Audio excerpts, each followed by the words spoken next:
guys, welcome back to the Shannon Show. Today's video is going to be a spoiler review of Élite Season 3. Now, I literally just binged watched the 3 seasons in like 3 days.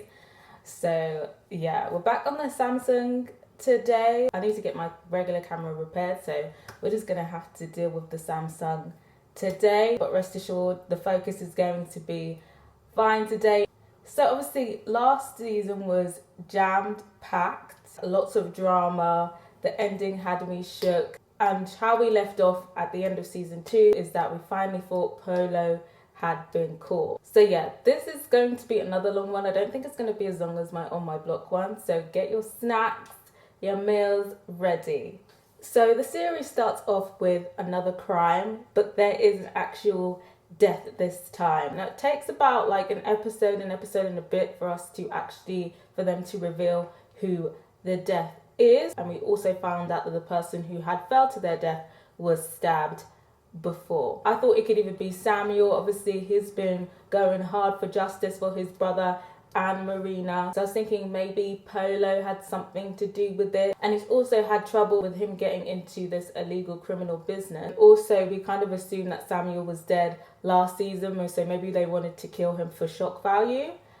And then the next person I thought it could maybe be was maybe Valerio. I thought maybe he would be an easy character to discard, like somebody whose death would be like, oh, but it's like, okay, it's not the main characters type of things. I feel like he would be an easy character to dispose of if they weren't going to go for the big characters. And then obviously the obvious suspect would be Polo. He has a lot of he has a lot of enemies. He has a lot of enemies and he has a lot of power to evade justice. So maybe somebody thought they were going to take justice into their own hands. And what do you know? Obviously, this is a spoiler review, so, you know, this is full of spoilers if you didn't know. So obviously, we know that the person who was dead was Polo. But I guess the main narrative was not necessarily Polo dying. It was more of who was it and what was going to happen, because this is kind of a pivotal season. People are going off to colleges. People's futures are hanging in the balance. So that was kind of the narrative that they were going with this season. And I was here for the narrative because I feel like what the show does well is that it constructs a kind of whodunit investigation very well. I feel like Élite is one of the more better written, it still has its issues, but it is one of the more better written teen shows on Netflix. Maybe the writers from 13 Seasons where I could take a little peek. So in terms of the run up to Polo's death, I'm not really sure if I'd call it a murder, but his death. So Polo is out of jail. He hasn't been formally charged. I'm not sure if they'd explained it well, but it was a thing where he was the prime suspect, but they were going to decide whether they were going to charge him based on this little pre-court case hearing where Carla was to testify in front of Polo and say her piece. So obviously now all eyes are on Carla, like what is she going to do? Is she going to confess? Is she not? Is she going to stick with her confession? Obviously Polo is shook. He's not trying to go to jail, so he's trying to, you know, appeal to everyone. He's trying to call Anders, trying to tell him not to try and pipe up to the police. He's trying to contact Carla, telling her not to testify. And Samuel was obviously very nervous about it because he's counting on Carla to testify to finally get Polo behind bars and release his brother. He's trying to beg her. He's saying that he loves her. He's trying his hardest to make sure that Carla sticks to the script. And you know what? I thought that she was going to buckle. I knew she was going to retract her statement, and I think that the fact that this hearing happened in the beginning of the series is just a dead giveaway. Obviously, we see her dad. That the dad plays the dickhead dad so well, like you actually generally just don't like him. But her dad basically tells Carla, like, you can't testify, and that if she does testify, and that could implicate their family, and that would mean that they don't have any riches and stuff like that, and their mom's going to be depressed. So her dad is obviously putting a lot of pressure on her, you know, and, you know, as a rich businessman, I guess you've got to look out for yourself. You've got to look out for your business. And, you know, at the end of the day, it is Carla's livelihood at stake, as well as her family. And obviously moral obligations. I can understand why Carla decided to retract her statement, because imagine you ratted on your family now, so now your family could potentially be going to prison, and then all your money is gone as well. So now you're familyless and broke. You know, decisions. I'm not sure if I would have been able to fulfill my moral obligations if I was in Carla's shoes. But what would you have done if you were in Carla's shoes? So obviously she retracts her statement and Polo gets free. And obviously Samuel and Guzman are not happy about it. And they both kind of just go on a campaign to make Polo's life as difficult as possible. And I guess with that kind of storyline of Guzman and Samuel being antagonistic to Polo, I guess there was like different sides of arguments, like people saying like, I understand why they're doing it. Like if he had killed my sister, if he had killed my girlfriend or the love of my life, it would be on beef every day. While Anders is trying to appeal to them and say, you know, all of this doesn't bring Marina back. What does this do? Like it's just selfish and it just fills your own ego, and for what kind of thing. And I get both sides of the argument, especially with like the tweet thing and even the kidnapping thing. I can understand. I think for me, I think I would have left it. I feel like I would have tried to leave it and move on, and maybe just try and do investigations on the side to make sure that he does go away. I'm not really sure what I would have done because I've never been in that situation before. I'd like to think that I would take the high ground and just try and gather evidence. But there is a part of me that I feel like I would be petty. And I think it's different for Guzman as well because he has such privilege. So he could get away with just going up to Polo and punching him because he has this privilege and he has money and stuff like that. So it's different. So I feel like if I had the privilege that Guzman has, I feel like I would have taken I feel like I probably would have taken advantage of the fact that I could be petty and get away with it, because the disrespect that Polo has done, you killed my sister and then you covered it up and now you're laughing in my face, basically. The disrespect. So I can understand both sides of the argument. But what do you think? Can you understand both sides of the arguments, or do you feel like if it was you, you would be on beef every day, or would you have taken the moral high ground? Of course, Cayetana is sticking by Polo's side. She's basically the only person that Polo has. And Cayetana was doing way too much for Polo. I just feel like you've already done too much getting yourself involved in a murder case and hiding a murder weapon. All of this going out saying, oh, he's innocent and this, like that story when everybody knows he's fucking guilty. I just felt like she was doing way too much. I just feel like you already kind of secured the bag. Just relax, sis. Just relax. Because Cayetana was doing way too much. So in terms of the suspects who I thought had done it. Now, I didn't think that Carla had did it. I thought that she had a low chance of doing it, even though she had motive. Obviously, Polo, she's seen the way that Polo has ruined people's lives and she tried to make things right and she was forced to retract her statement. But we've seen it. She's not really a violent person. She's more of somebody who gets other people to do her dirty laundry for her and to do her shit for her. As we know, she has experience covering up crimes. So even though I didn't think she did it, obviously we saw her covering it up. I know she knew who had done it.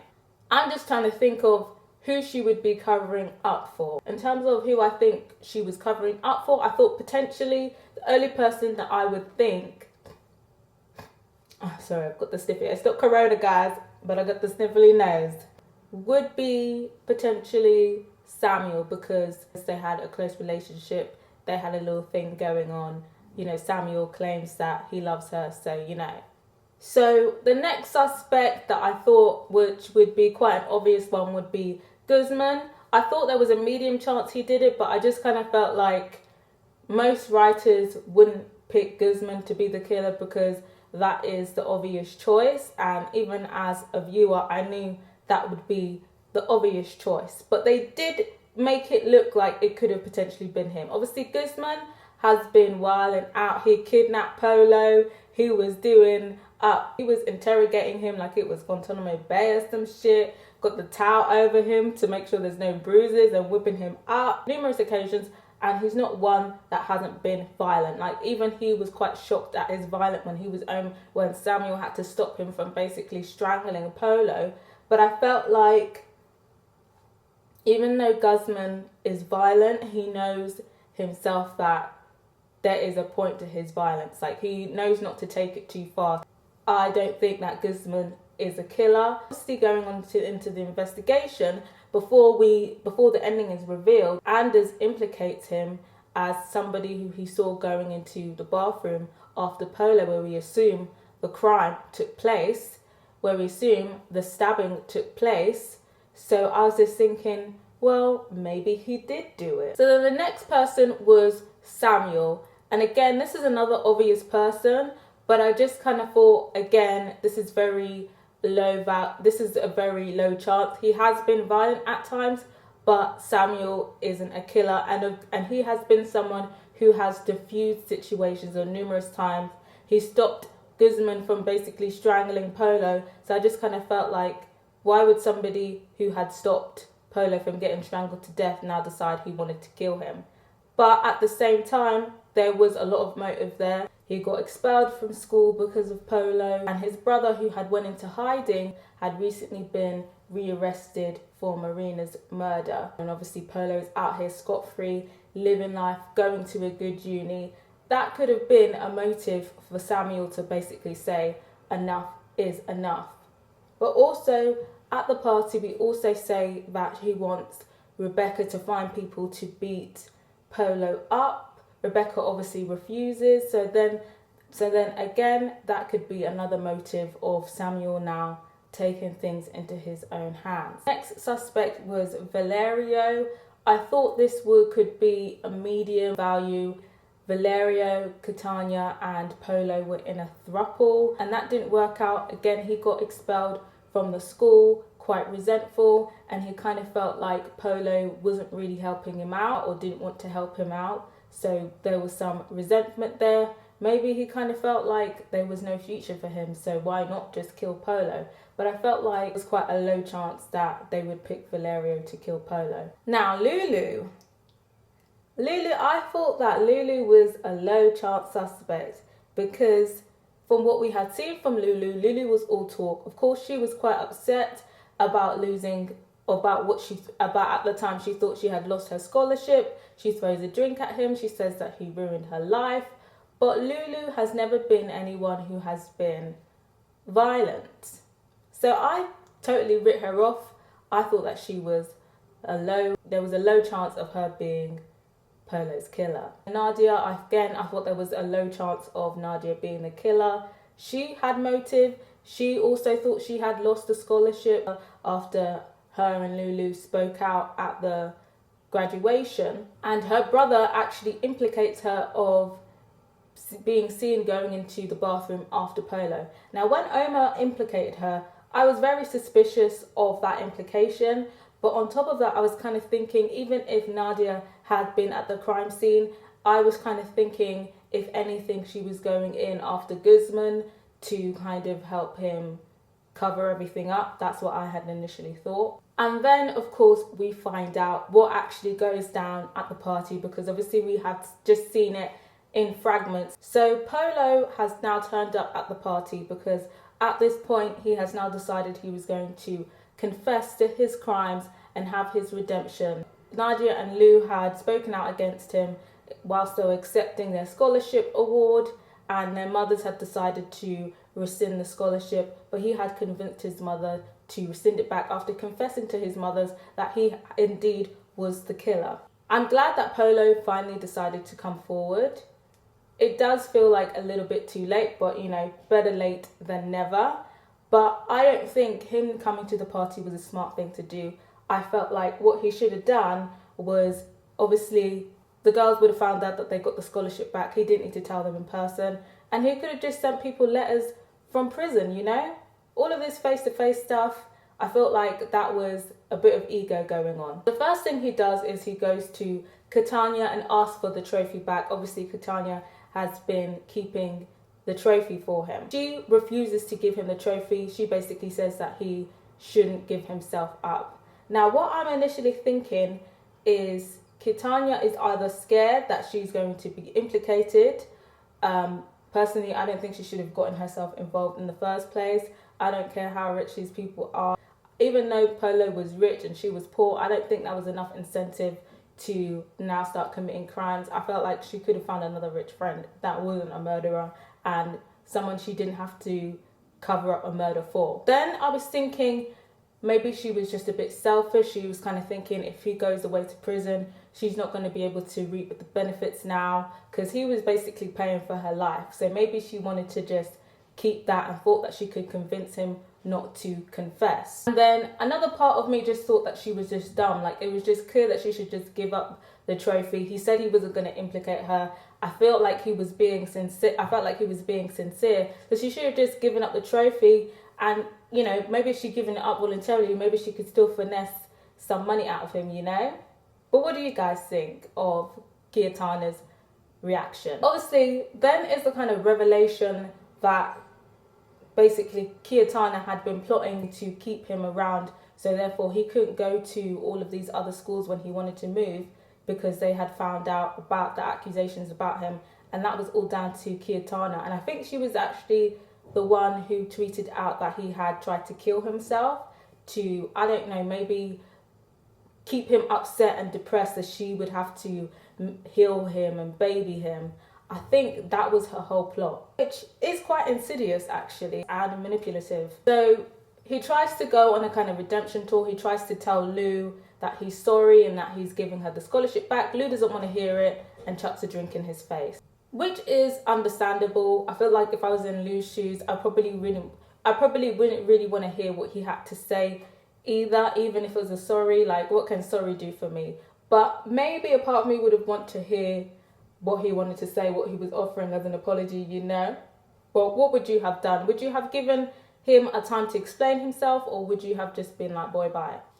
Then we see Samuel wilding out and trying to attack Polo, but Guzman stops him. And that's when he asks Rebecca to find some people to beat Polo up. Then Guzman runs into Polo and basically warns him he should just stop someone from trying to attack him and that it's dangerous for him to be here, so he should just leave. Then Polo's basically saying he's come here because he's confessing, he's going to confess the next day, and he's come here to ask for forgiveness. And Guzman is just in his face and he just says, never, I'll never forgive you. And you know what? Polo did seem sincere, but again, it's just very selfish to expect somebody to forgive you. Then we see Polo and Lou in the bathroom. And you know what? I saw them in the bathroom and I still didn't even think anything of it because I had written off Lou as the killer. So Lou and Polo are in the bathroom and Lou threatens him with the bottle. And even when she threatens him with the bottle, I'm thinking, okay, so when is the killer going to walk into the bathroom? When's the killer come? When are we going to know who the killer is? And then they're arguing and they're going at it, you know. He's trying to apologise. At first he was trying to apologise, but Lou is going in. So now Polo is retaliating, saying, you know, no one ever loved her. Guzman never loved her. She's nothing. She's this, she's that. They're just being she's just being petty through and through now because he's just done with Lulu. So then it's getting heated and he's calling her nothing. And I was like, you know what? This is sounding very familiar. This whole get-up that we have going on here. The weapon is in the hand. People are calling people nothing. People are getting very upset. It's very high emotion, high energy. I was like, no. I'm still waiting on the killer to come into the bathroom. I was thinking maybe Polo was going to try and wrestle her and someone was going to come in and kill him. But as we see, the person who stabbed him was Lulu. Lulu was the one who did it. I'm shook. Lulu shook. Lulu can't even fathom that she actually stabbed Polo and she's just asking for forgiveness. Instant regret.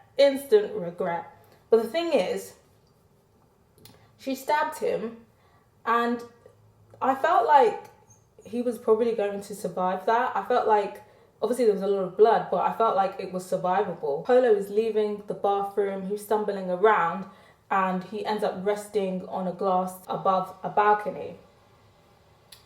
Now, what we had been seeing in that balcony, I don't know if anyone had spotted it, but with each episode that they go into the club, you see the crack occur, and you see the crack getting bigger and bigger and bigger and bigger and bigger with each episode. It was very subtly edited in, but I realised it. I was thinking, that glass is going to break, but when is it going to break? So when he went to the glass, I was like, okay, obviously he fell through the glass. So obviously Polo falls through the glass to his death. It's all bloody. Guzman goes to his dying body. There's a kind of touching, sweet moment between them, and Guzman finally says that he forgives him. Now, should it have taken Polo dying for Guzman to forgive him? And do you feel like Polo was worthy of forgiveness at that point? And do you feel like that was the best thing for Guzman to do, to forgive him? Now, I feel like forgiveness is just like a debate, because I feel like, of course, you know, and with forgiveness, there's a lot of like religious connotations. Most religions preach about forgiveness and how it's essential. And some people say, you know, forgiveness is the key. Like, you're not going to be able to move on without forgiveness. Like, it's just something that you should do. You shouldn't hold grudges, you know?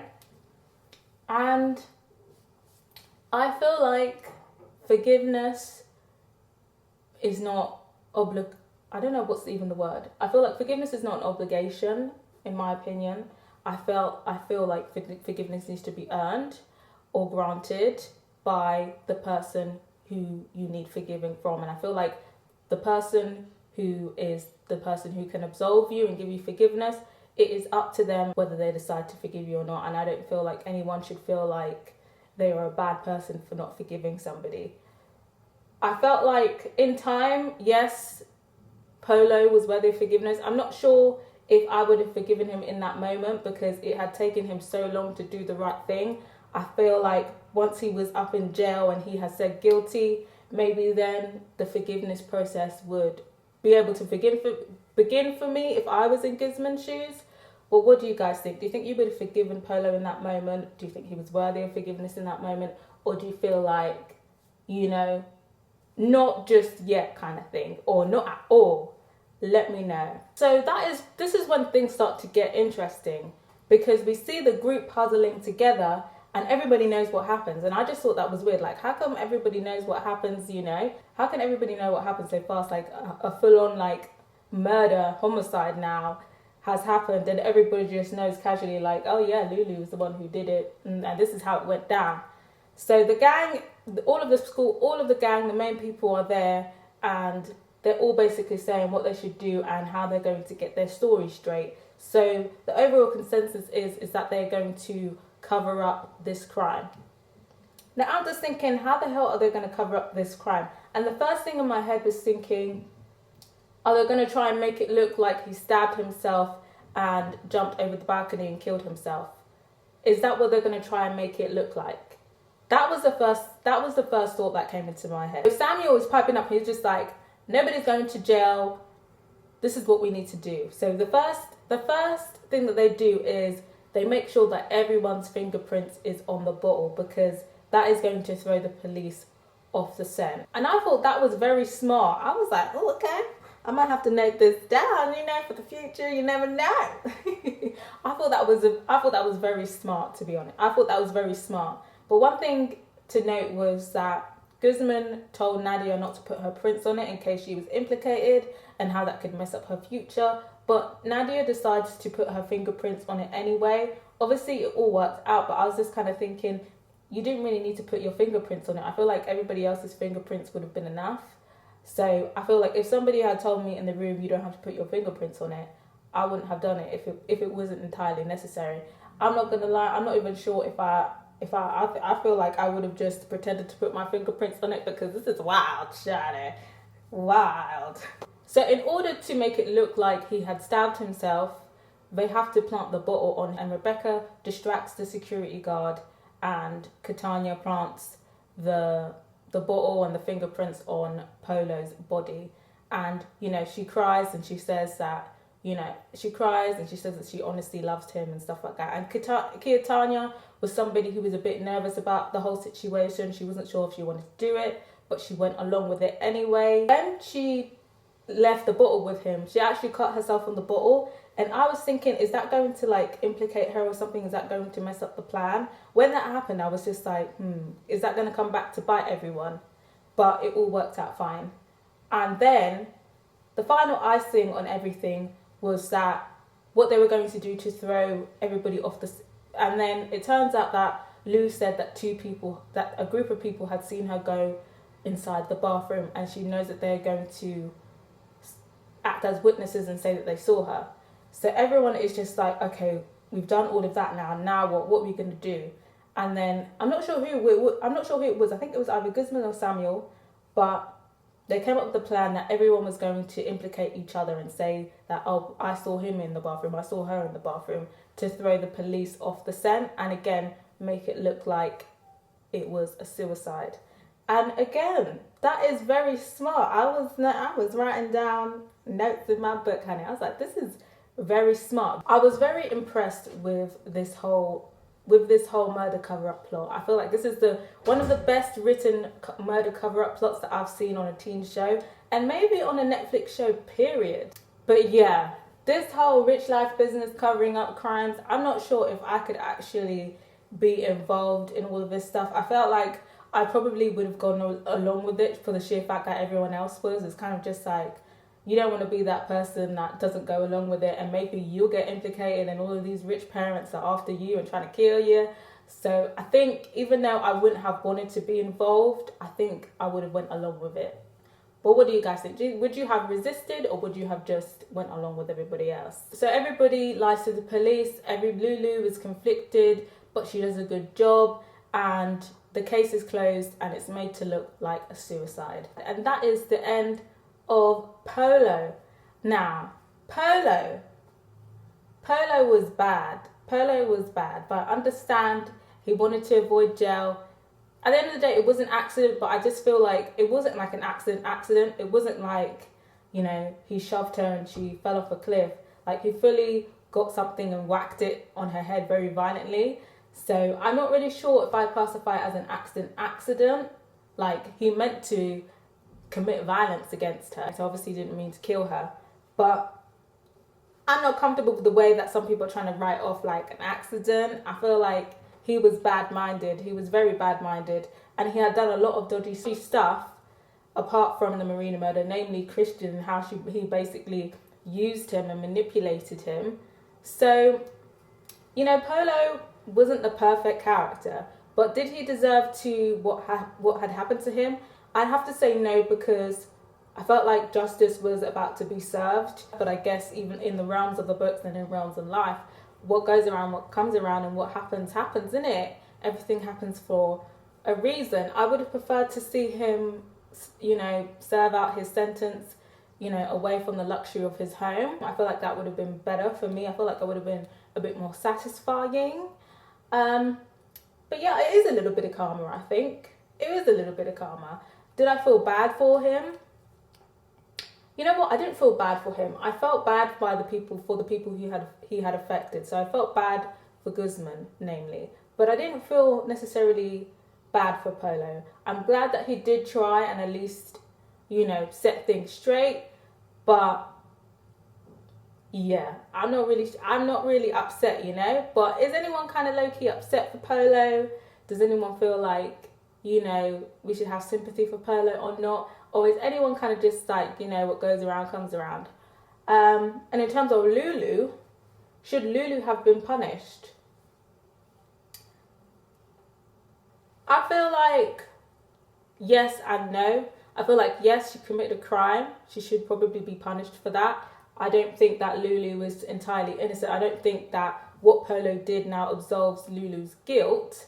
But at the same time, I'm not really sure what benefit that would have been to Polo or Polo's family for Lulu to now go behind bars, because he was a killer and that's what he died as. So, yeah. I'm not really pissed off at Lulu getting away with it. But does anyone kind of feel like Lulu should have got some prison time, some form of punishment? Let me know what you think. So in terms of other key storylines, I guess one key storyline is Anders' storyline. Obviously, we see in the beginning of the series, he has a problem. He's going to the doctors, but they're very vague about what it is. He's lost his kind of libido. Him and Omar are not really having sex like they used to.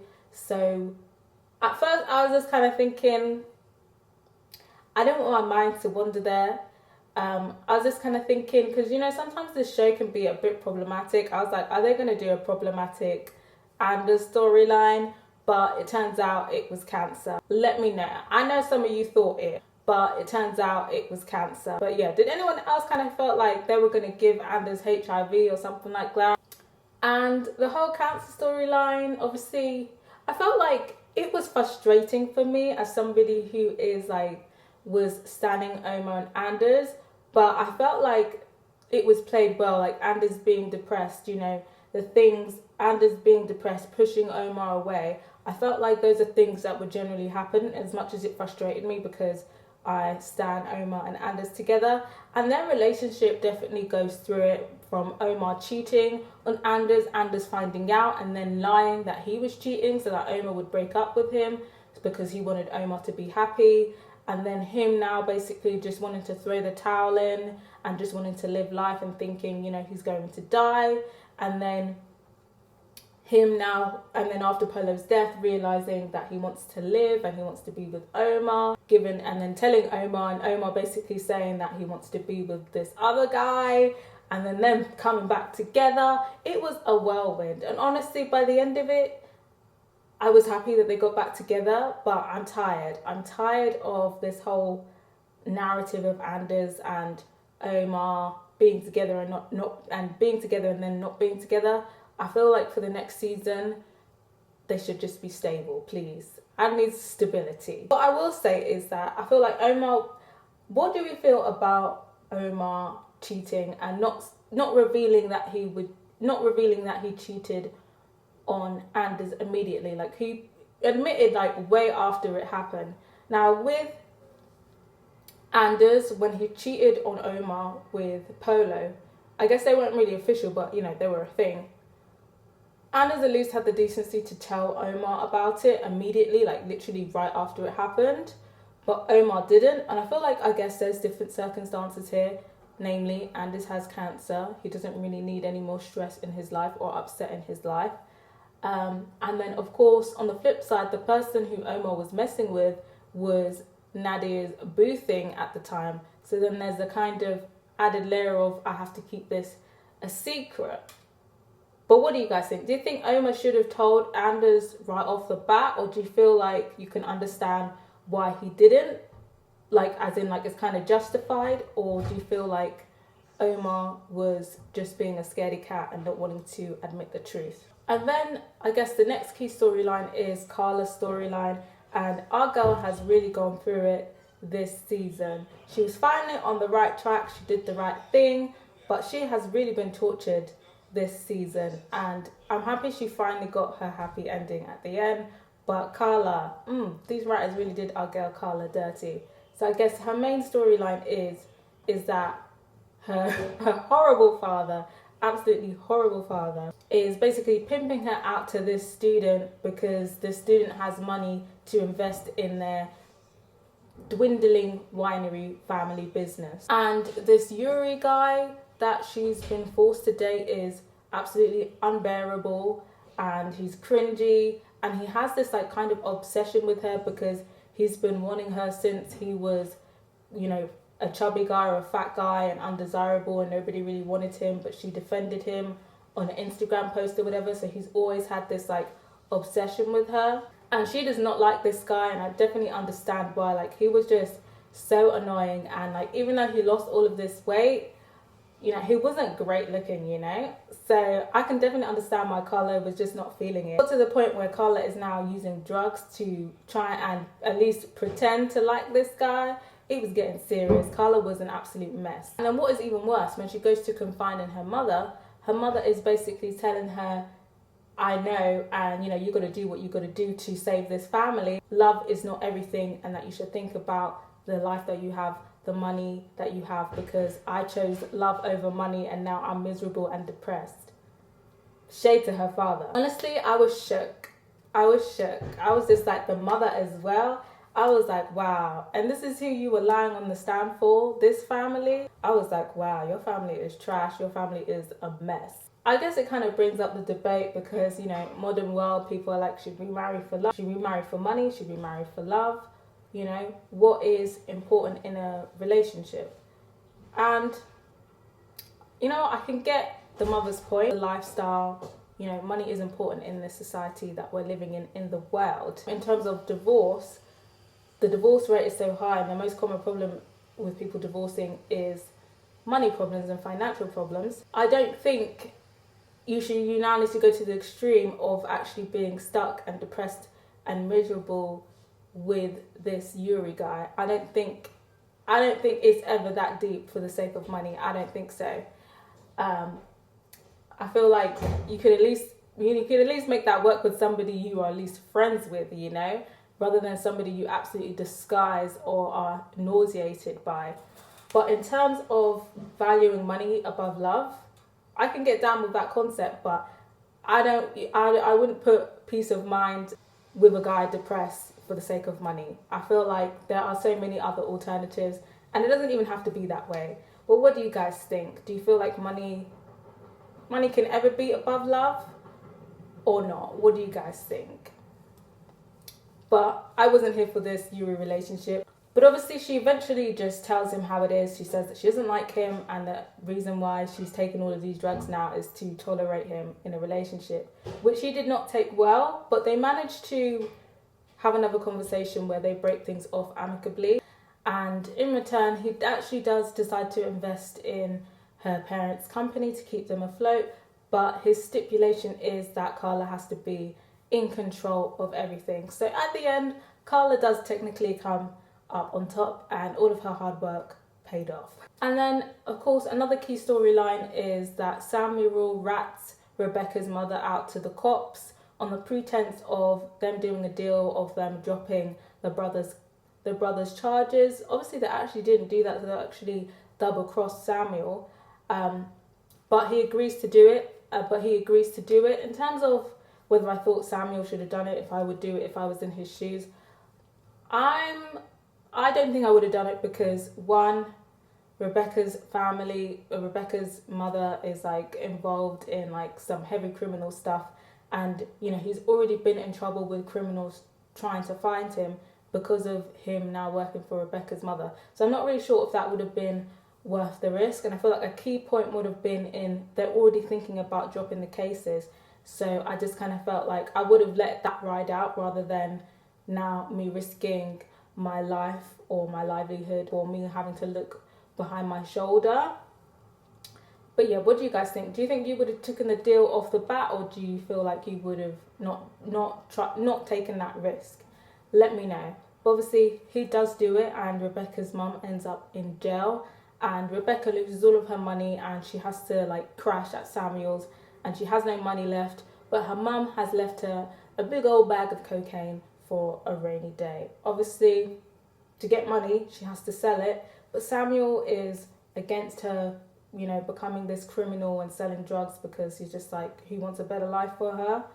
But obviously, she needs money. Samuel's not really offering anything except for good, positive affirmations, so, you can't really live off positive affirmations. The school was trying to kick her out because of her mother's charges. She managed to fight that because, she called out the hypocrisy and the double standards. Obviously, Polo got to stay, and, she hadn't done anything wrong. And the students all come.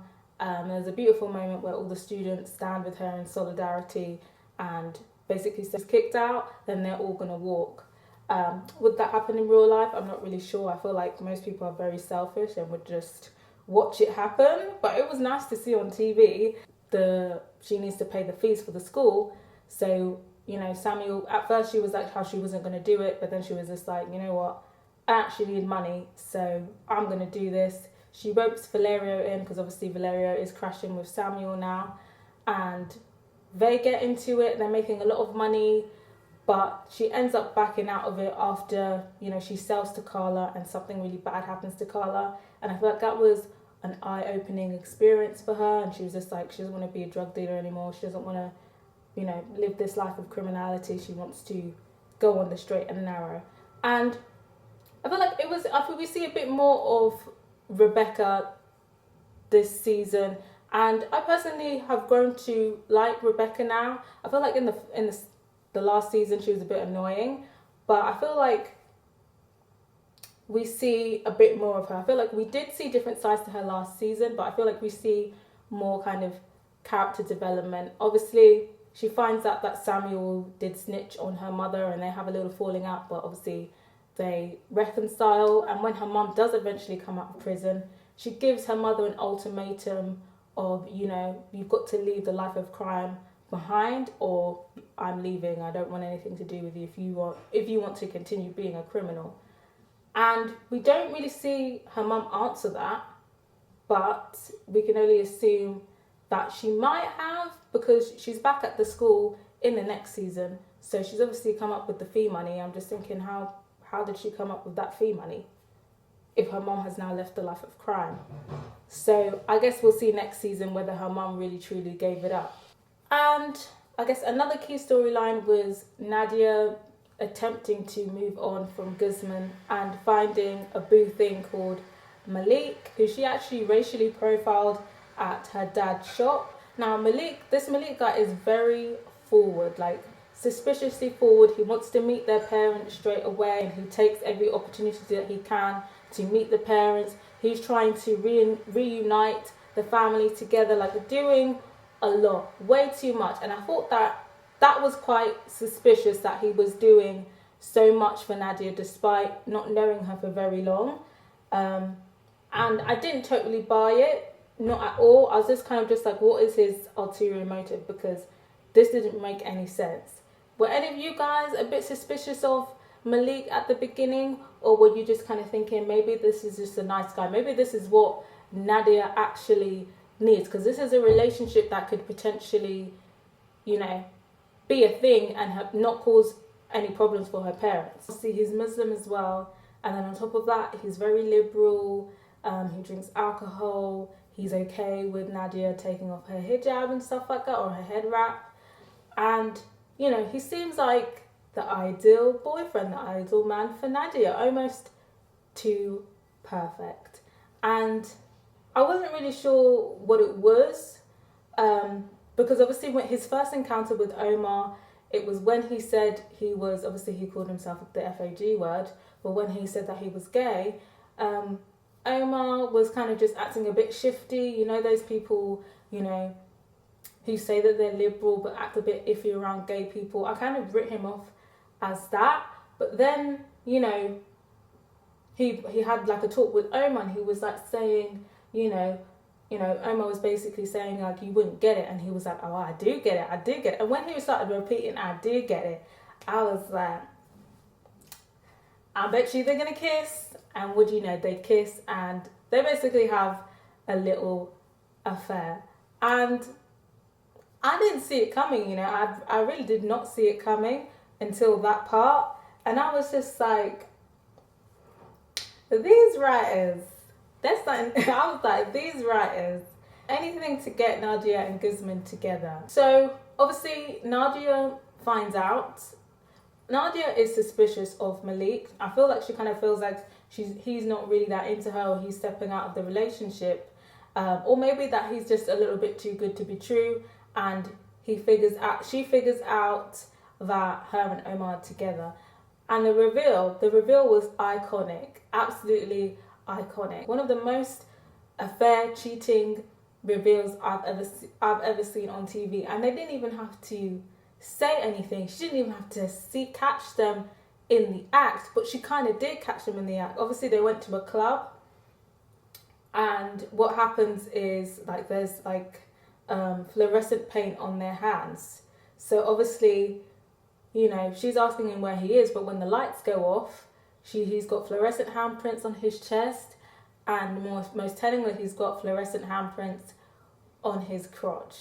Now Omar's at the bar looking at his hands all fluorescent, and Nadia twigs that them two are having a thing together. But the thing is, Omar technically could have been feeling up any other guy, so I'm not sure why she twigged straight away.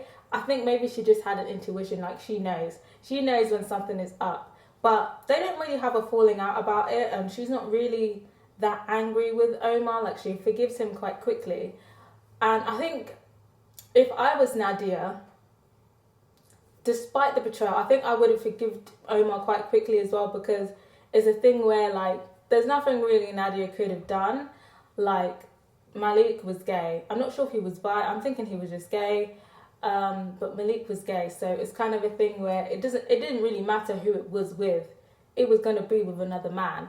So it's not a thing where you necessarily had done anything wrong. Obviously, it was a bit shady of Omar to do it and then not tell you about it. But he probably just thought he was protecting you. So I'm not really sure. I don't think I would be mad at that, to be honest. I would be upset. I would be disappointed that I have been... But I think most of my anger would be directed at Malik, because you literally just bamboozled me and used me. So I don't think I would have been angry at Omar. But what do you guys think? Would you have been angry at Omar or not? I feel like it would have been very easy to detach myself from anger simply because of the fact that there was literally no chance of an attraction or viable relationship between Malik and Nadia.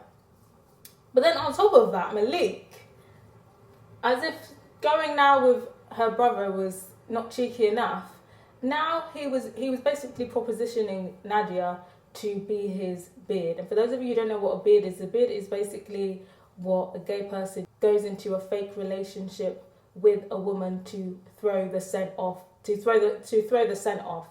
And sometimes this is, the person doesn't know, and sometimes the person does know. Obviously, this is going to be, he's proposing a consensual but kind of coerced beard relationship. And he basically says that, if they get married, then he's going to be free because, they could just keep up appearances, but they could both do whatever they wanted to do. Now, in terms of a proposition, I'm not going to lie, that would be a very tempting proposition, especially, this guy, Malik isn't meant to be very rich. His father is meant to be like the richest guy in Senegal, so that's some shmoney. So I feel like I could be a paid beard in like a relationship. I'm not sure if I could do a paid beard marriage though and have kids involved. I'm not sure if I could do that. It was just a relationship, keeping up appearances in an unmarried relationship. I feel like if the money was right, I could do it. Could you guys be a beard? Let me know. I feel like it's a good business deal if you ask me. But I feel like it was very cheeky for him to be the beard, and then when she was refusing, he was trying to dangle New York in her face. So obviously she's won this scholarship to Columbia, and it's only the only real scholarship she can get because the video of her and Guzman going around is now tainting her name. And funny enough, it's only tainting her name and not Guzman's name, so that's double standards for you. She was going to give it up because she was just like, her parents aren't going to let her go alone. And Lulu is just talking to her and basically just like, no, you need to woman up. You need to go speak to your parents. Like, this is ridiculous.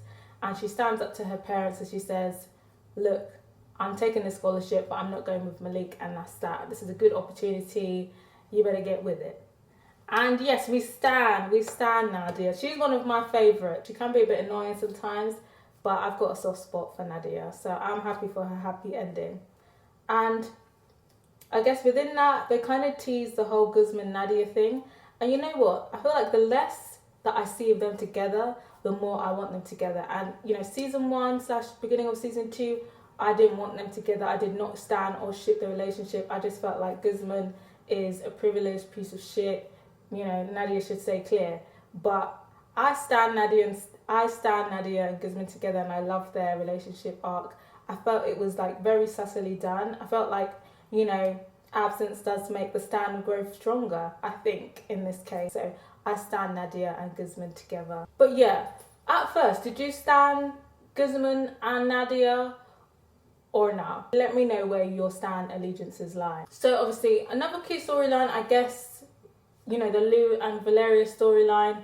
Obviously, they both get disowned by their families. Initially, Lulu is alright, but she confesses that they were both consenting in this relationship, so her family disown her, and they're just kind of just paying for the bare minimum stuff. But after 18, she's getting cut off, so now she really needs this scholarship. And initially, she was reluctant to let Nadia know why she needs it, but eventually she does reveal why she needs this scholarship.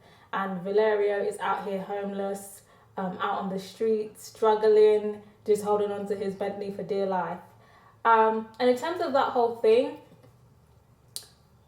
I don't even know why Valerio revealed that. I don't think it needed to be revealed. It wasn't smart, and I think even he knows now it wasn't worth the reveal. Obviously, I guess he wanted to get back at Lulu, but I feel like there were so many other ways he could have done that. In terms of the family now disowning them, do I think that this whole half-sibling incestuous relationship is disownable material? I feel like if it was me, I would be very highly disappointed, very upset, and and a little bit disgusted as well. I would be, because it's disgusting, I think. Even the half-sibling thing, it's still technically biologically like first cousins, which is still nasty in my opinion. Obviously in some cultures that's acceptable to be fucking your first cousin, but I still think that's a bit janky. Even second cousin, third cousin, fourth cousin related, it's just a bit ill, you know? Ew. I mean, the relationship was cute, but I'm trying not to stan incest relationships. Like, I did stan Jamie and Cersei in Game of Thrones, but I'm just not trying to stan any incest relationships. But I feel like if that was my children, I wouldn't disown them, but I would discourage them. But at the end of the day, they're your kids, innit? It is a bit, they're your kids, innit? I just would hope that they grow out of it, or at the very least don't have any children together, because that could result in like some problems. I don't think I would disown them. Do you think that is a disownable thing? If your children were like incest, whether it was half siblings or full siblings, do you think that is a disownable offence? Let me know what you think. But yeah, I don't think it was worth spilling the beans. I feel like it was just highly stupid of Valerio. So obviously, I guess Valerio, he's over 19, so his parents are just like, you're on your own. And all he's got to his name is this Bentley. And he's holding on to his Bentley for dear life until he eventually sells it to room with Samuel. Now, Valerio definitely has been going through it. He's been trying to do this redemption storyline. At first, I guess obviously he's been used to just spending all of his money on drugs, and he was just being desperate out here. He was begging Rebecca's mum for some cokes. He was ready to strip and put his mouth to work for a measly 3 grams of coke. And even Rebecca's mum was just like, you need to get some help. Like, look at you, you're pathetic. And I was just like, I even felt shame for Valerio in that scene. I felt embarrassment for Valerio in that scene. Imagine, not even for a small little stash of drugs, you're willing to degrade yourself at that level. Hey, I'm happy I never got into those things, honey. Now, obviously, he tries to redeem himself.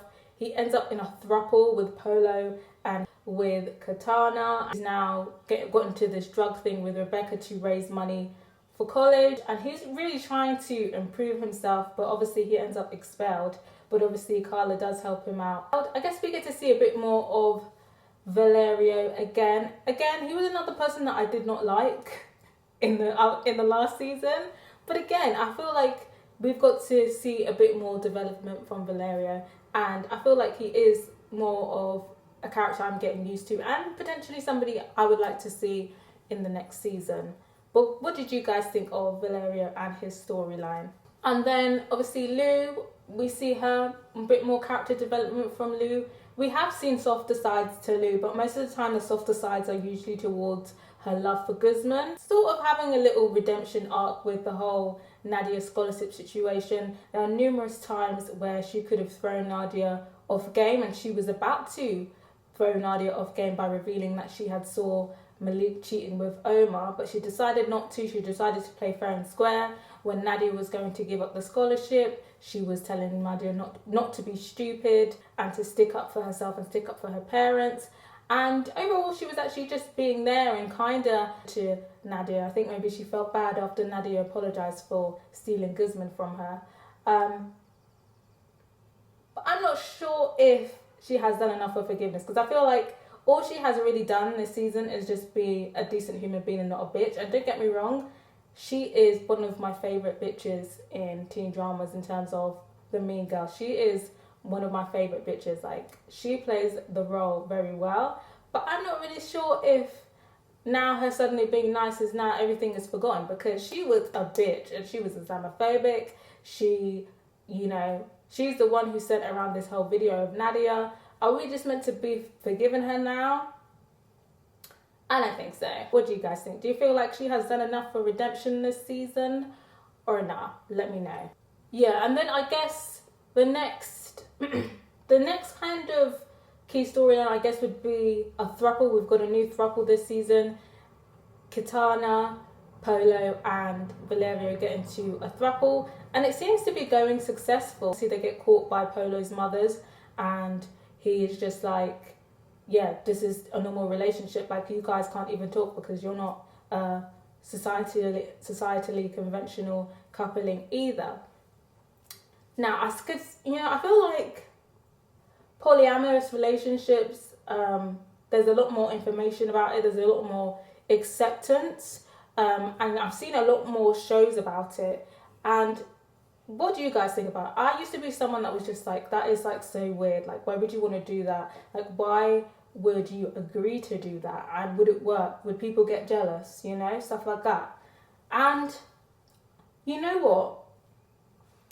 Now I can kind of see the appeal. I feel like if you find the right partners, it could work for you. I don't think there's anything wrong with it. You know, each to their own. You know, in the beginning of all times, that's actually how relationships used to be. Monogamy in two people relationships is actually relatively quite new. Before, everyone was just fucking each other and raising each other's children as a community. So yeah, I don't really think it's weird. But what do you guys think? Let me know. Do you think you could be in a throuple? I mean, I wouldn't rule it out, but I think for me, my preference is a two people relationship, monogamous relationship, ideally. Carla is going abroad. Samuel and Carla, they have a little moment, but they don't reconcile, so we don't get Carla and Samuel. You know what? Last season, I did not ship Carla and Samuel. I was just like, this is such a weird relationship. I do not ship it. But I kind of wanted them to get back together. Like, I'm not really a fan of him and Rebecca, in my opinion. But yeah, who knows? Maybe she could come back and visit and they could re-continue their relationship. But yeah, I kind of stan Carla and Samuel. What about you guys? Do you stan Carla and Samuel or not? Obviously, she's the head of this business now. She's going off abroad and her dad's like, well, who's going to run the company? And despite her father, she has now recruited Valerio as her stand-in manager. So Valerio now has something to do after being expelled. We stand the pettiness. So I guess Catania finally gave up the murder weapon, and they found Polo's prints on it, and the mothers actually do confess to the police that Polo told them the truth. So Nano is exonerated, but we don't really know where he is. I'm guessing he's going to come back in the next season. At the funeral, Polo's mothers actually offer to, you know, send Catania to college and to pay for their expenses. Everything would be covered. And Catania refuses. She declines the offer. And I was just like, you got to be kidding me, girl, because after all of this, after pretending to be a rich girl, after bagging Polo, after covering for his crimes, you're now going to give up this opportunity, like a uni trip paid in full abroad. Are you dumb? I wanted to actually go through the stream and slap her for being so stupid, because I just don't understand. I'm thinking maybe she feels guilty because Polo was kind of sussing that she was using him for his money. Honestly, I could not believe that. I would have taken that money. There's anyone who can see why she didn't or wouldn't have taken the money? I just feel like if you wouldn't have taken the money, you're stupid. Like, are you kidding me? Uni, expenses, everything paid for, and you say no. Hell. Saying how, you know, she's just going to accept her poor status and how she's just going to you know, go to a public college. And I was just like, wow, Catania, after all that, you know what, I was rating you because I could see your vision, you know, the motivation, but fumbling that bag, sorry, I can't rate Catania anymore. So at the airport where Nadia and the people who got into Colombia are going away, Omar and his dad finally hug it out, and he finally says the word, your boyfriend. And it's a kind of cute moment, you know, they've been going through it, and I feel like the depiction of their family, I feel like some parts have been quite problematic. I think they've reined it in a bit more this season, but I still feel like parts are quite problematic. But I think it's a good thing that we saw this reconciliation. So obviously Omar was going to go to New York with Malik and Nadia, but he decides to stay after hearing about Anders getting his latest result from chemo, because obviously he had to go in again because the last one wasn't working, and he decides to stay for Omar. So we have our little Omar Anders romance. I hope it's permanent this time. Honestly, I'm not here for any deviation anymore. And then it recuts to the start of the new year. Obviously Samuel and Guzman were expelled, so now they're restarting the year. I still can't believe they got expelled. I'd actually be pissed off. You've actually done all of your exams, and then literally on the last day of school you get expelled. I just kind of think, is that even legal? Because even if you get expelled, I don't know how it is in Spain. I guess it's a fiction anyway. But in the UK, even if you get expelled, you are still entitled to take your exams. So I'm not sure why they got expelled and then weren't allowed to get their certificates. I thought that was a bit strange. Yeah, obviously Rebecca was expelled last year as well. Rebecca, Guzman and Samuel are back in the school year. Omar is starting at the school as well. Obviously he failed his last year as well, and obviously he's dating Anders. Anders' mum is the principal, and Anders is back because he didn't want to kind of do exams while he was doing chemo, so he's just restarting the year. And they are who are going to be back for, I guess, the season next. Are going to be back for the next season. And at the end, what do we see cleaning the halls? Dumb ass bitch Catania. Bitch. Girl. Honestly, I don't even know why my eyes are tearing up. Maybe it's just like because I'm just so upset at Catania's stupidness. After all that, your ass is the cleaner. You couldn't even find a rich husband, girl. I'm done with you, girl. But yeah, so she was at the school cleaning. Embarrassing. And that's how it ends. And I guess it's kind of just like, what is next? Because it's not like, you know, every season there's a drama going on. So I'm just thinking, what is going to be the new drama? And then obviously there's got to be some new characters coming as well, namely some female characters. And I'm ready to see a black character, a black female character, and one that is not problematic. I think it's time. It's been 3 seasons. We've had black male characters. It's time to see some black females, okay? I'm not really sure what is going to go on next season. Obviously, new drama. I guess Rebecca and Samuel are going to be a thing. Is Rebecca now out the life of crime? Is her mother out the life of crime? What is Nano going to come back? Is that going to bring some new drama? Because, you know, some people were after Nano before he left because he did still try and blackmail people. One thing I will say is that, you know, and I feel like other notable moments, I guess, like the principal is just annoying. Anders' mum actually pisses me the hell off. She was pissing me the hell off this whole season. And also, one thing is the mothers. Even though Polo wasn't the perfect character, you know, I actually have to stand his mothers because his mothers actually went in for him, obviously, when they thought he was innocent. They went in. Energy. We have to stand the energy. Getting his bullies expelled, that is a power move. We have to rate the mothers. But overall, I really enjoyed this season. I felt like season 2 was slightly better in terms of shock value and story, but I felt like this was probably one of the best executed, best written seasons, even though I enjoyed season 2 a bit more. The acting was great. The acting is always great. Notable mentions, Polo was a great villain. I think I'm going to miss seeing him on the screen, but they did an excellent job, and they did an excellent job as Polo. So complex.